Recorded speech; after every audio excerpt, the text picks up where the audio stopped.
Et en vidéo, de même l'entretien qui va suivre avec l'ancien commissaire européen Thierry Breton.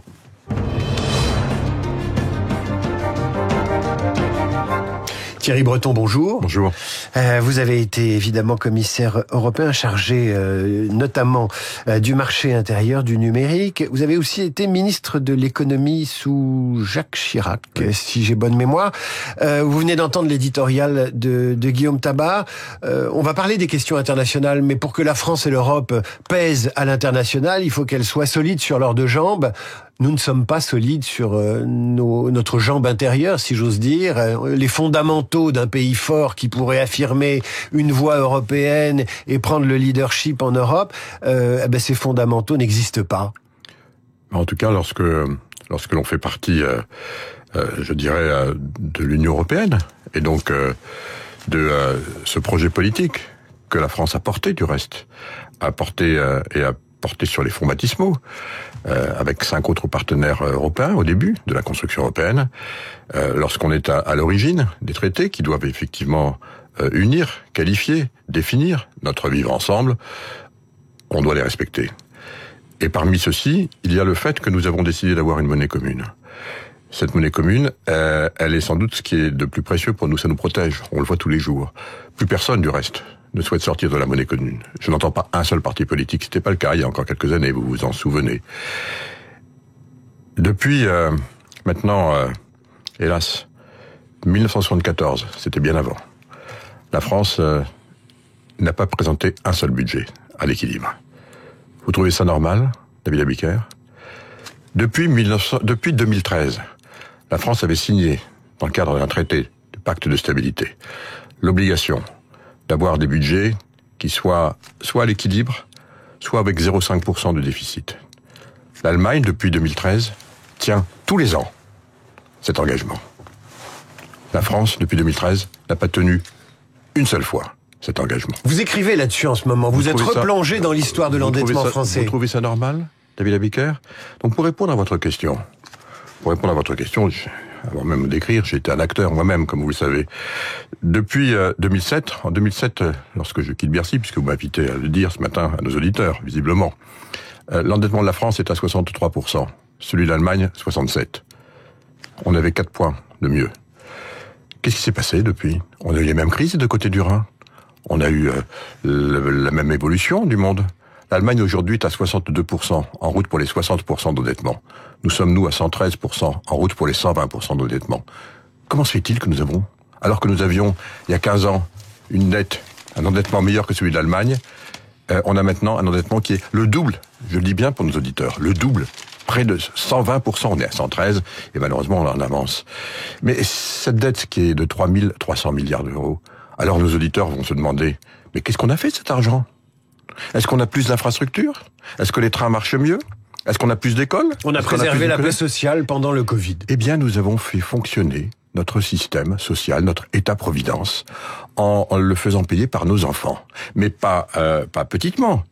Parce que quand on dit qu'il y a 60% d'endettement d'un côté, près de 120% de l'autre, ça veut dire un écart quand même de 1500 milliards. Ils sont passés où, ces 1500 milliards ? Eh bien, je vais vous le dire ce matin à votre micro. Ça ne veut pas dire pour autant qu'il ne faut pas, encore une fois, continuer à avoir un État-providence. Parce que c'est très important. C'est notre lien social, c'est notre vivre ensemble. Mais ce qui avait été bâti à l'issue du Conseil national de la résistance, puis ensuite en 1945, pour pouvoir réinventer une France, notre France. On avait à l'époque 5% de croissance, une démographie galopante. Donc on avait mis un système de financement qui nous permettait de le faire. Et aujourd'hui, visiblement, on n'est plus dans cette situation. Il suffit de regarder ce qui se passe d'un point de vue économique pour la croissance, mais aussi démographique. Donc, bien sûr qu'il faut préserver les objectifs. Bien sûr qu'il faut s'asseoir autour de la table et dire voilà, on dépense aujourd'hui pour notre modèle social en gros entre 900 milliards et 1000 milliards par an. C'est ça, la dépense. Est-ce qu'on peut faire quelques économies tout en préservant tout en préservant les objectifs. Les syndicats disent non, les partis de gauche disent non. Eh bien, il faut précisément avoir nécessairement ce dialogue. C'est ce qu'essaye de faire, du reste, François Bayrou. Il faut le reconnaître. Il essaye de porter, il porte ce discours. Il porte aussi le fait que derrière tout cela, si jamais on demande 40 milliards d'économies, je le rappelle, 40 milliards sur combien? Sur 1600 milliards, parce qu'on dépense 1600 milliards pour faire fonctionner la France tous les ans. Si on les demande, c'est pour être l'année prochaine à 4,4% de déficit. Mais David Abiker, 4,4% de déficit, c'est encore 135 milliards de dettes supplémentaires pour l'année dernière. Alors ça va durer combien de temps? Voilà la question qu'il faut qu'on se pose. Et certains vont commencer à nous rappeler. Ça va durer tant qu'il n'y aura pas de majorité pour soutenir une politique, et cette politique budgétaire. Mais nous empruntons cette année pour faire fonctionner précisément ces surendettements entre 300 et 350 milliards d'euros. On est devenu le premier emprunté. Ça veut dire qu'il faut demander pour nous financer. Je le répète, entre 300 et 350 milliards d'euros. On est devenu le premier emprunteur au monde. Thierry Breton, la gauche, les syndicats et une partie de la droite s'en moquent éperdument. Eh bien, il faut de la pédagogie. Il faut expliquer, réexpliquer sans relâche.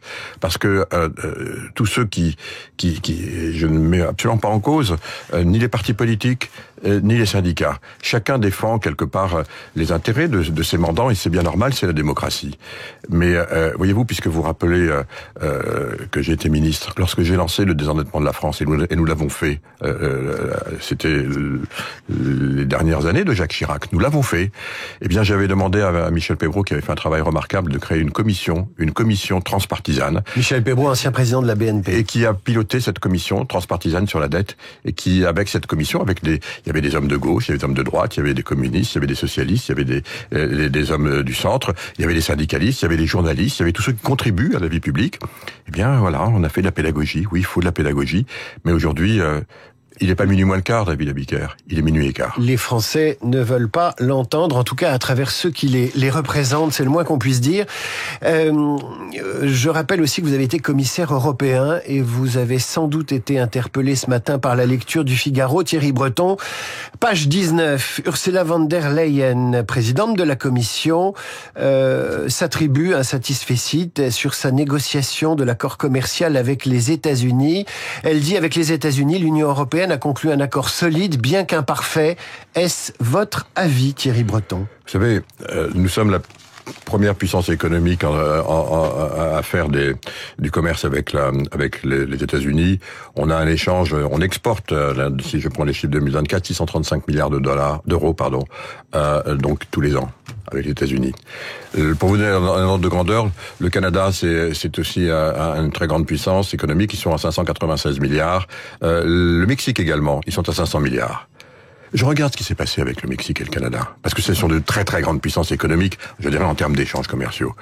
Il y a un accord qui a été bâti il y a peu de temps, qui s'appelle l'ASEOM, et au terme de cet accord, 92 à 93%, on va dire entre 90 et 95%, de tout ce qui est exporté du Canada au Mexique est exonéré de droits de douane. Pardon, du Canada aux États-Unis, je le redis, 90 à 95% de tout ce qui est exporté du Canada aux États-Unis est exonéré de droits de douane. Ça se fait 0 pour 0, dans les deux sens du reste. Pareil pour le Mexique. Il y a eu des tensions très fortes, on s'en souvient, au début, avec tout le monde, y compris évidemment avec le Canada. Le Canada, ça allait même jusqu'à dire, tenez, vous allez devenir le 51e État des États-Unis d'Amérique. On a vu des réactions extrêmement fermes, dures, de M. Trudeau. C'était pas simple avec le Mexique non plus, avec la politique migratoire de Trump. Absolument. Avec M. Trudeau d'abord, l'ancien Premier ministre, puis avec M. McCartney, le nouveau. Ça a été, vous venez de le rappeler à juste titre, le cas également de réactions extrêmement dures, fermes, très fermes de la présidente mexicaine. Ils ont choisi le rapport de force. Et il y a quelques jours, le Premier ministre McCartney disait, ça a été dur, ça a été vraiment costaud au début, hein. Il dit, et puis finalement, voilà, on a maintenu cet accord, on a trouvé un modus vivendi, et même Trump, d'y aller de son petit compliment, il a été tough, hein, il a été dur, McCartney, mais finalement, il est sympa, j'aime bien. Moralité, quand vous appliquez maintenant l'intégralité des droits de douane, c'est vrai que sur le reliquat, les uns sont à 25%, les autres à 35%. Le reliquat, c'est entre 5 et 6%. Ça veut dire que sur la globalité, donc... Ils sont à 0. Ils sont en dessous de 4 pour le Canada et entre 1 et 2 pour le Mexique. C'est un formidable accord commercial. Oui, là encore une fois, nous c'est quoi notre accord commercial? Je jette de pierre à personne évidemment, mais c'est 15% donc de droits de douane sur tous les produits qui vont sortir de l'Union européenne et qui vont aller au Canada, aux États-Unis. Bien sûr, il y a des exonérations. Bien sûr, on sait que les composants aériens sont exonérés, qu'un certain nombre de composants de semi-conducteurs sont exonérés, qu'un certain nombre de produits chimiques sont exonérés. Non, mais ce qui est exonéré, c'est ce dont les États-Unis ont absolument besoin. Évidemment, ils ont mis zéro taxe quand ils ont besoin de semi-conducteurs. Et voilà. Et alors qu'on n'a pas utilisé précisément ça pour faire des rapports de force. Je suis contre l'escalade, évidemment. Je ne suis naïf de rien. Il ne faut pas l'escalade. Et encore une fois, Donald Trump, certains le critiquent. Moi, je le prends pour ce qu'il est. Il est extrêmement intelligent. Il défend une nouvelle vision du monde et du monde économique et des rapports économiques pour les États-Unis, pour l'intérêt des États-Unis, dont acte. Il faut en prendre acte. Mais quand on revient précisément aujourd'hui, avec ces 15%, ça veut dire que nous, si on applique évidemment les exonérations sur à peu près 20%, on est 15%, ça va concerner à peu près 70% des produits. Il y en a qui sont encore à 25%, il y en a qui sont à 50%, comme l'acier et l'aluminium. Quand on fait le calcul global, ça veut dire que nous, globalement, on a 15,7% de taxes sur globalement tout ce qui part d'Europe pour les États-Unis, là où le Canada en a moins de 5. Ursula von der Leyen a donc tort de faire de l'autosatisfaction. Mais à la limite, je dirais, elle est sans doute dans son rôle. Mais moi, je pense qu'il faut être honnête et sincère et nous dire comment on en est arrivé là. Pourquoi on a raté? Pourquoi est-ce que finalement on n'a pas obtenu? Et la Commission avait, à juste titre, au début, dit attendez, on va commencer, on est votre premier partenaire, on va commencer par faire ce que vous avez fait avec le Canada et le Mexique, du 0 pour 0, parce qu'on est votre plus grand partenaire. Et donc on sera tous les deux gagnants-gagnants. Résultat des courses, on fait du 15 pour 0. Les États-Unis vont avoir 0. Je le dis parce que c'est pas encore compris. Tous les produits qui vont sortir des États-Unis, y compris les produits agricoles, sont plus taxés pour venir en Europe. Et nous, tous les produits qui sortent, à part quelques exceptions dont on a parlé, c'est 15%. Je ne dis pas que c'est un rapport équilibré. J'ajoute, parce qu'il faut le rappeler, que pour bénéficier, vous voyez, je mets des guillemets, de cet accord équilibré, d'accord, qui n'est pas parfait, comme dit Madame von der Leyen, elle a raison de le dire. Pour bénéficier de ce 15%, qui est un prix d'amis, SIC, je mets des guillemets, vous voyez, il faut en plus que nous nous engagions d'acheter pendant les 3 ans qui viennent 250 milliards de dollars d'hydrocarbures par an aux États-Unis, là où on leur achète aujourd'hui que 70 milliards. Mais comment on va faire pour monter à 250? Il va falloir détricoter tous les autres accords que nous avons. Je ne sais pas comment on va le faire, c'est un engagement. Il faut s'engager également à ce que les entreprises européennes investissent 200 milliards par an de plus que les flux d'investissement aux États-Unis. Ça veut dire qu'au fond, quand on additionne tout ça, il y a entre 700 milliards et 1000 milliards d'euros qui vont partir tous les ans de l'épargne et de l'environnement économique européen pour aller financer le système économique américain. Ils nous ont fait les poches. En tout état de cause, voilà les termes de cet accord. Donc moi je dis que il faut mieux qu'on en parle. On n'a peut-être pas tout réussi, c'est clair. Pourquoi? Comment on en est arrivé là? Parce qu'encore une fois, c'est en apprenant de nos erreurs qu'on va de l'avant. Et l'Europe doit impérativement retrouver, je dirais, cette fierté, cette solidité, le fait que nous sommes un continent qui est un grand continent. Aujourd'hui, on n'a pas les attributs de notre puissance. Thierry Breton, on peut se poser une question. Quand on voit les GAFAM depuis 20 ans, 25 ans, siphonner les cerveaux de nos jeunes, siphonner des secteurs entiers de l'économie, exporter via les réseaux, via les plateformes, les réseaux sociaux, des modes de discussion antidémocratiques, expliquez-moi pourquoi on ne taxe pas ces services informatiques géants. Je parle même pas du cloud computing, nos données qui sont stockées chez les États-Unis, toutes nos datas. Enfin, je veux dire, c'est incroyable que l'Europe n'ait pas trouvé un moyen de faire du protectionnisme à ce niveau-là. Vous avez parfaitement raison, parce que lorsque l'on parle, encore une fois, des échanges commerciaux, c'est vrai que nous exportons plus de produits aux États-Unis que les États-Unis en exportent en Europe. Et donc il y avait un déficit de la balance commerciale. En revanche, pour les services, c'est complètement différent. Les États-Unis, précisément à travers les GAFAM, bien entendu, c'est la principale exportation qu'ils font, mais aussi pas d'autres. Il y a autre chose, il y a les services financiers, etc. Exportent beaucoup plus de services que nous chez nous que nous en exportons chez eux. Il y a un différentiel en gros de 100 milliards. Services stratégiques. Il y a un différentiel en gros de 100 milliards. Donc si jamais on dit qu'on va taxer les produits, il faudrait que nous-mêmes, que les États-Unis taxent les produits parce qu'on exportait trop, ils exportent trop de services, entre guillemets, par rapport à ce que nous-mêmes nous faisons. Donc il y a toute une logique qui est du reste qu'a dit Gabriel Attal à juste titre. Il faudrait maintenant que l'on puisse imposer, effectivement, pour ce rééquilibrage, le fait que effectivement l'Europe peut taxer les services lorsque effectivement la balance commerciale est déficitaire. De combien dans ce domaine?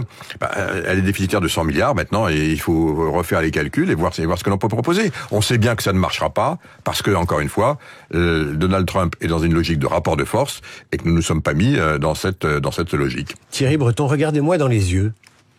Vous avez des lunettes connectées. Oui. À quoi ça vous sert? Eh bien, ça me sert à avoir des lunettes qui me permettent, lorsque je rentre ensuite dans mon taxi, de continuer à vous écouter directement sans les retirer. Thierry Breton, l'homme aux lunettes connectées, ancien commissaire européen, ancien ministre de l'économie de Jacques Chirac. Merci d'être venu parler aux auditeurs de Radio Classique. À bientôt. À suivre le rappel des titres et la revue de presse d'Hervé Gattegno, Radio Classique.